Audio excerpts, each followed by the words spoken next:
आज आपल्यासोबत आहे सचिन भोसले, पुणेरी बाप्पाचा फास्ट बॉलर.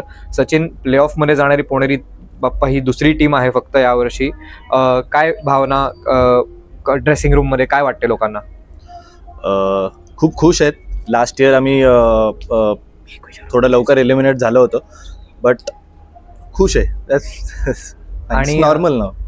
रत्नागिरी जेट्ससाठी हा एक असं म्हणता येईल की डू ऑर डाय मॅच होती ही. तर त्याच्याबद्दल तुम्ही काही चर्चा केलेली, त्याच्याबद्दल काही डिस्कशन्स होते? नाही, थोडं बॅक ऑफ द माइंड होतं की त्यांच्यावरती प्रेशर आहे, आपण आपलं काम करायचं, डिलिव्हर करायचं तिकडे जाऊन, दॅट्स इट. आणि ते वर्क झालं. पिच आणि कंडिशन्समधनं तुला काही असिस्ट मिळाला आज बॉलिंग करताना, त्याबद्दल सांग. It's a fair wicket actually batsman आणि बॉलरसाठी. सो माझा प्लॅन हाच होता की चांगल्या एरियाजमध्ये एक्झिक्युशन झालं पाहिजे माझं, ते मी केलं. आणि शेवटच्या ओव्हरमध्ये काही टेन्शन होतं डगआउटमध्ये का नाही? नाही, असं काहीच नव्हतं. आणि आम्हाला सर्वांनाच जाणून घेण्यात खूप उत्सुकता आहे की ऋतुराज गायकवाड बद्दल काही इन्फॉर्मेशन आहे की तो येणार आहे? नाही, नो आयडिया अबाउट दॅट.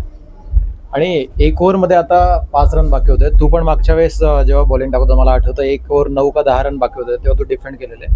विजयच्या बॉलिंग बद्दल काय सांगशील, ज्याने एक आधी ओव्हर टाकली डेथ ओव्हरमध्ये, शेवटच्या ओव्हरला सेकंड लास्ट बॉलपर्यंत सामना खेचून नेला 5 बॉल बाकी असताना.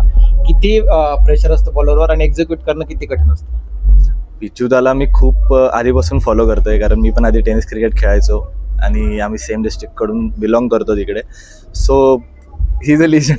काय बोलू शकणार त्याबद्दल. तो एक्झिक्यूट करणार हे आम्हाला आयडिया होती. आपण आपलं चांगलं बॅटिंग करावं असंच मोस्टली सगळ्यांचं हे होता. सो आयडिया होती की तो चांगले एक्झिक्युशन करतो. So according to the balls खेळत राहावं असंच